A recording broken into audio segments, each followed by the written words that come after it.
this is a little bit of coordination. We're going to use 2 trigger point balls. You could use tennis balls, or if you've got any of the little juggling balls, then they're perfect.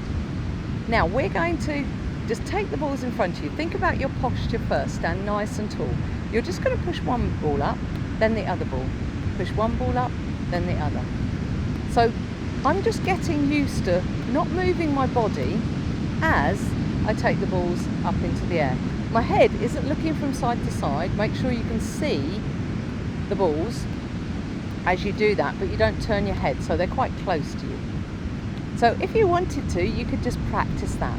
You could do that if you wanted to. You could do that just with standing on one leg. So you do it standing on one leg if you wanted to. I could do that lifting the foot off the floor, standing on one leg. So then I've got some balance, some stability, some bone loading, and some coordination, and some concentration, and precision, breath and flow. So we're centering because the head's on top of the shoulders. So you could do that, just that movement alone. Let's have a little practice at juggling though, because some people say I can't juggle, but I believe everyone can. So you put one ball in one hand. So this is my dominant hand, so I'm left-handed. So put the ball in your dominant hand. Now you're going to throw the ball, pass, throw, pass, throw, pass. Now try and do that without your shoulders moving. So throw and pass. So we have that movement. I'm concentrating on pulling the tummy in. I'm looking at the ball. My head isn't moving, and I just pass the ball. Now doing that with my dominant hand, that should be quite easy because we're used to controlling that dominant hand. Now put the ball in your less dominant hand. So for me it's my right hand, for you it might be your right or your left. Now I throw and pass, throw and pass. Say in your head, throw and pass. Now by doing that, I've got to get enough muscle fibres to learn how much I need to throw it, how hard I need to throw it, how high I need to throw it as I push the ball across. And then I pass it with the other hand. So I don't throw them both, I just throw one. Now we're going to take 2 balls. Now if you wanted to, then stop that, and that might be as far as you go. Now I'm going to do this with 2 balls. So I go back to my dominant hand, I throw and pass, throw and pass, throw and pass. Now if you need more time, throw up a little bit higher. Now because I've got my peak cap on, then I can't see the ball if I throw it too high, but you could go quite high and throw and pass if you wanted to. Make sure you haven't got any lovely vases around you that you could possibly break if the ball goes all over the place. Or there's not a light fitting above you that is naked that could break. That's my little health and safety. So I'm still concentrating on pulling the tummy in, open through the chest, be aware that you can wiggle your toes.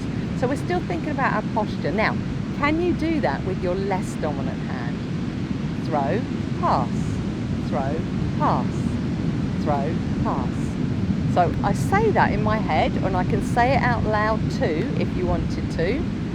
I do that movement, and this shoulder moves a little bit, so I'm really concentrating on not moving that shoulder because it's compensating for me not being as good doing it on this side. Throw and pass, throw and pass. Now go back to your dominant hand. Let's see if we could do this standing on one leg. So I lift the toe and just come onto the big toe on one foot.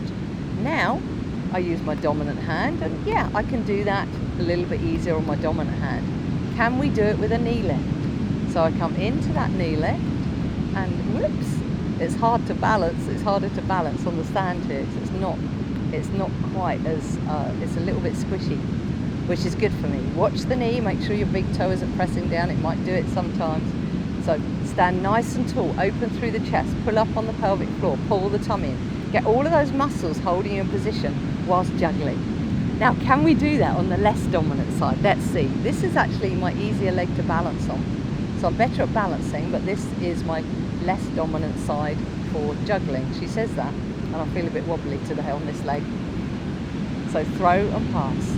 Watch this knee doesn't track in. Still keep it in line as you're doing it. Throw and pass. Throw and pass.